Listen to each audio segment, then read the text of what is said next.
Proyecto Liderar. Walter Zafarian. En nuestro proyecto Liderar vamos a charlar con Óscar Córdoba.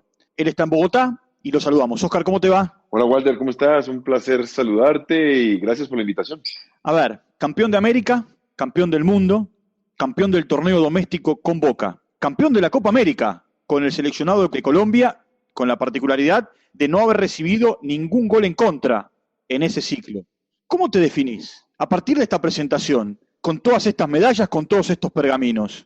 Pues me defino como una persona muy afortunada de haber sido partícipe de grupos muy competentes, de grupos muy comprometidos, sobre todo con los objetivos que nos trazamos y que tuvimos la oportunidad de lograr con mucho sacrificio, porque no fue gratis, pero cada uno puso parte de su yo interior para lograr todos esos objetivos, desde el técnico y los mismos directivos. ¿Quiénes te marcaron a vos? Vos arrancaste muy joven, competías nada más y nada menos que con Calero y con Mondragón, por quedarte con el puesto. Después cada uno hizo su camino y los tres triunfaron. Pero ¿quién te marcó? ¿Quién me marcó? A ver, yo creo que uno tiene diferentes personas que lo marcan a uno de manera distinta. Empiezo siempre y es por mi núcleo familiar que siempre fue muy, muy unido y sobre todo que nos acompañaron en cada uno de los procesos de vida.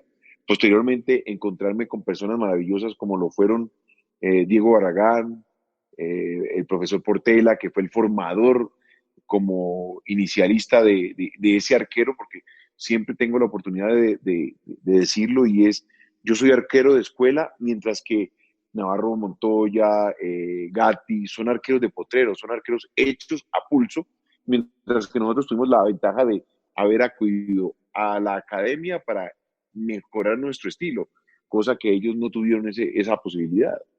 De ahí me voy encontrando con personas importantísimas en mi vida como son Pacho Maturana, Bianchi en su momento, posteriormente Mircea Lucescu, al cual le aprendí mucho y me siento muy identificado con muchos de sus consejos. Bianchi es un poco el padre de muchos de ustedes. Yo creo que Bianchi lo que nos supo transmitir fue ese liderazgo como cabeza de un equipo que siempre tuvo los pies sobre la tierra. Una de las frases que más le aprendí a Bianchi fue la foto del primer día es diferente a la foto del último día. Y eso significaba que todos teníamos que estar a la orden del técnico, a la orden en el sentido que nadie se podía descuidar, nadie estaba por fuera del equipo. Bianchi todos los lunes tenía la oportunidad de ir y ver el segundo equipo jugar o ver la reserva y estar atento de cada uno de los integrantes. El que se lesionaba, Bianchi le seguía el trabajo de recuperación. Me acuerdo cuando tuve la lesión del recto anterior, Bianchi todos los días que tuve la oportunidad de hacer terapia, iba y me preguntaba cómo estaba, cómo iba mi recuperación, sabía el nombre de cada uno de los integrantes de tu familia, preguntaba por cada uno de ellos, y eso significa tener muy claro el grupo humano con el cual trabajas y todo lo que le puedes exprimir en el buen sentido de la palabra, exigirle en el buen sentido de la palabra. No dejaba por fuera a ninguno. Hay una situación que se da cuando ustedes le ganan al Real Madrid. Festejan y en un momento le dicen a dormir porque hay que viajar y hay que seguir, no hay tiempo para festejar. ¿Fue tan así? Total, 100% verídico lo que estás diciendo. Nos invitó a la cena, como teníamos que comer después del partido, y levantamos una copa de champán junto con aquellos que habíamos tenido la oportunidad de viajar con la familia. Brindamos por el éxito que habíamos obtenido, pero sabíamos que teníamos un vuelo de 48 horas a aterrizar y que nos estaba esperando San Lorenzo con las piernitas descansadas. Así que teníamos muy claro el compromiso que teníamos y a lo que nos íbamos a enfrentar. Así que brindamos. Mi esposa tuvo la oportunidad de acompañarme en esa Copa de Intercontinental. Brindamos ahí en el salón, en el restaurante y cada uno para su habitación a dormir. Decime, Óscar, y hoy con el tiempo, porque pasaron ya unos cuantos años de aquellos momentos, ¿se agiganta la figura de Bianchi? Sí, yo creo que sí. Me parece que cuando ustedes analizan, y nosotros tenemos la oportunidad de analizar lo que es ser bicampeón de Copa Libertadores, que no es fácil. La gente lo dice con una tranquilidad, como si fuese de todos los días competir y lograr el objetivo y sobre todo con los mejores del continente y tener la oportunidad de ir y jugar una segunda gran final contra el Bayern Múnich y que la perdimos por nada. Nos fuimos fue al tiempo extra y en un error pues nos capitalizaron, pero cuando uno ve todos esos objetivos y la amistad que nos une a cada uno de nosotros, en ciertos momentos nos damos cuenta de lo importante que fue Bianchi como cabeza de grupo, como líder de esa selección, llamémosla así, porque eso era Boca, era una selección de grandes jugadores. Y lo que él hizo fue manejar muy bien los egos, ¿no? Porque eran todos jugadores de mucho nombre. Sí, pero también hay que entender que eran jugadores de mucho nombre que ganaron su nombre en Boca en ese momento. O sea, no es lo mismo cuando tú llegas, digo yo, cuando comparo, cuando tú llegas precedido de un valor astronómico como un galáctico que llega al Real Madrid por 100 millones de dólares, otro por 80 millones de dólares, a un Boca que si bien es el conjunto de buenas figuras, pero que en ese momento no eran más que jugadores que habían traído de equipos grandes o competitivos, pero para formar un Boca campeón y que eso fue su objetivo desde el primer momento. ¿Cómo es la historia de los penales? Tanto contra el Palmeiras como contra Cruz Azul, en las dos Copas Libertadores. No había entrenador de arqueros. ¿Era Isquia el que se ponía atrás del arco? A ver, Isquia era nuestro entrenador de arqueros. Isquia nos trabajaba todos los días. Yo siempre me manifesté a Carlos que necesitaba de alguna manera esa figura. Yo soy, como te repito, yo soy un arquero de escuela, de repetición, de perfeccionar movimientos. Y desde el primer momento, Carlos fue la persona encargada de entrenarnos. Cuando digo Carlos, Carlos Isquia, y empezó a trabajar todos los días 15, 20 minutos en ese recorrido del ABC que denominábamos nosotros y nos permitía ir creciendo y entendiendo el movimiento automático. Luego en la final nos sentamos, vimos cómo había definido Palmeiras en la semifinal contra Colo Colo y ya teníamos una ventaja, una información que nos permitía ir un paso adelante del equipo brasilero que tuvimos la oportunidad de ver.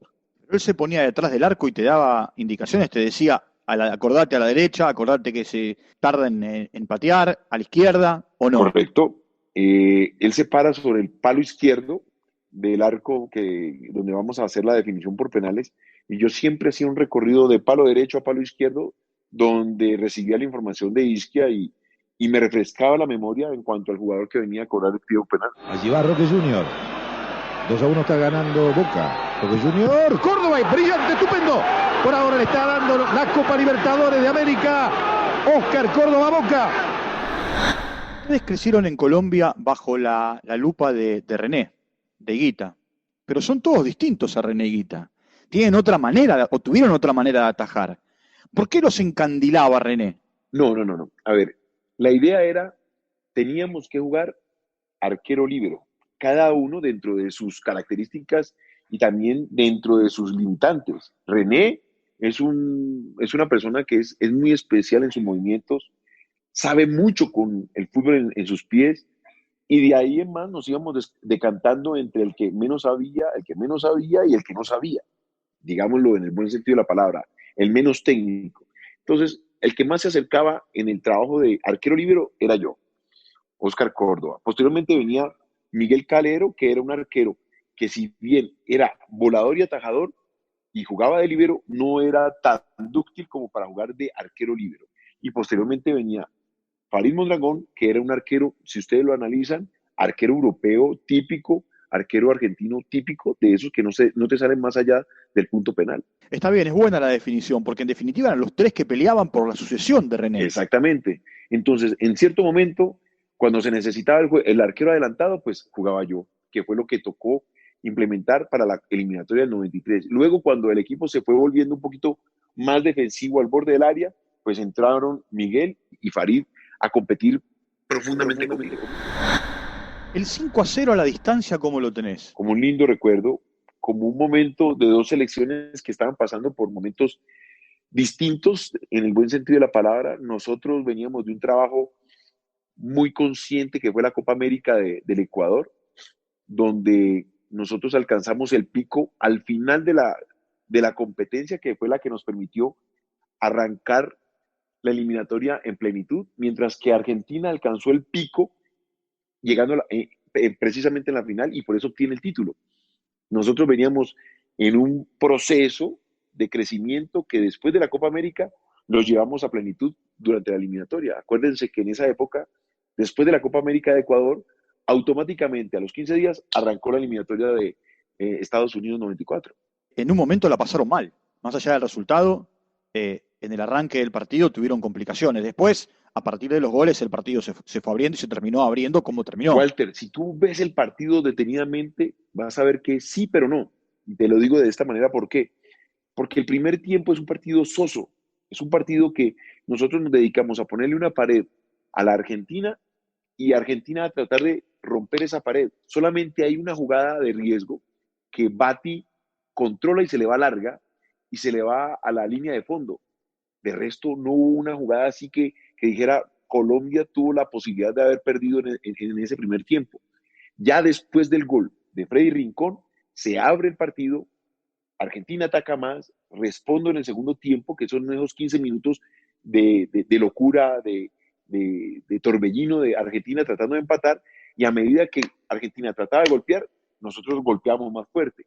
Pero el primer tiempo fue un partido muy sonso, muy duro, de mucha fricción, que cada uno de los equipos quería marcar dónde quería jugar, y creo que Argentina arriesgó más y se fatigó más. ¿Ese fue el mejor seleccionado de Colombia de la historia? Y yo creo que, a ver, hoy día, cuando uno tiene la oportunidad de ver lo que hizo Colombia en el Mundial de Brasil, se viene abajo ese pedestal en el cual estaba esa selección, porque lo que hizo Colombia en el Mundial de Brasil fue muy lindo. Jugó al fútbol, tuvo el mejor, digamos, la revelación del torneo que fue James, goleador, goles bonitos. Todo el mundo hablaba del fútbol de Colombia, pero yo creo que sí, yo fácilmente puede estar peleándole el puesto a esa selección de Brasil. Y si tenés que hacer, un recorrido hacia atrás, desde cuando eras chico, después arquero joven, arquero profesional, no te voy a llevar al tiempo de hoy, será para otro momento. ¿Cuál fue el mejor arquero que viste en tu vida? O los que vos decías, la verdad, estos me saco el sombrero, no importa si son o no colombianos. Mira, yo me inspiré en Pedro Antonio Sape, arquero del Deportivo Cali, arquero de nuestra selección Colombia, porque era lo que yo tenía y era a la persona a la cual yo podía idealizar y querer ser como él. ¿Sí? Ese arquero colombiano, trigueño, muy parecido en sus movimientos lo que yo era, o mejor dicho, yo me traté de parecer en sus movimientos a él porque lo idealicé de esa manera. Yo creo que fue el mejor arquero que yo vi a muy temprana edad. Posteriormente, pues ver a un Fillol, el Mundial de 78, me acuerdo. Para esa época mi papá estaba construyendo su casa y nos íbamos a ayudarle en algunos quehaceres de la casa. Poníamos el televisor con la batería del auto y vimos partidos de la selección argentina y ver atajar a Fillol y a Kempes y a Tarantini, y eso me alegraba viendo esos videos últimamente. Posteriormente ya uno se encuentra con un Jean-Marie Paf, el belga, me encuentro con un Michel Prudhomme, un arquerazo, que fue el único arquero que yo le pedí el buzo, y no personalmente, le dije a Juan Pablo Ángel, que tuvo la oportunidad de jugar con él en Aston Villa, le dije, mira Juan Pablo, conseguime el buzo, y es el único buzo que yo tengo que guardo de otro arquero, y lo tengo allá como un recuerdo. Ni siquiera jugué contra él, pero lo tengo como un lindo recuerdo. ¿Nunca le pediste un buzo a ningún arquero? Le pedí un buzo a Chilaver, pero más, bueno, pues a Chile yo lo veía como un rival, pero se lo pedí más por el estilo, más que por la admiración, porque yo lo veía más como una competencia. Y Chila me dijo, mira, Oscar, es el único que tengo y no te lo puedo dar. Basta, para mí eso fue suficiente porque lo entiendo. En esa época, un par de guantes que te llegaran era muy complicado. Me acuerdo que era un buzo, un Ulspro, muy bonito, que tenía un látex en el pecho. Y se lo pedí, me dijo, Oscar, no te lo puedo dar. Y bueno, listo, me quedé con esas ganas. Pero ese fue el arquero que no le pude cambiar el buzo. ¿Era bravo atajarle los tiros libres a Chilavert? Sí, era muy bravo. ¿Sabes por qué? Porque primero tenía una muy buena pegada y te podía pegar tanto al palo tuyo como por encima del palo, independiente de la distancia. Porque es que cuando la barrera está dentro del área, es más difícil pegarle por encima de la barrera para que la bola suba y baje. Chila la tenía muy clara, trabajaba muy bien los tiros libres y con esa facilidad también te la podía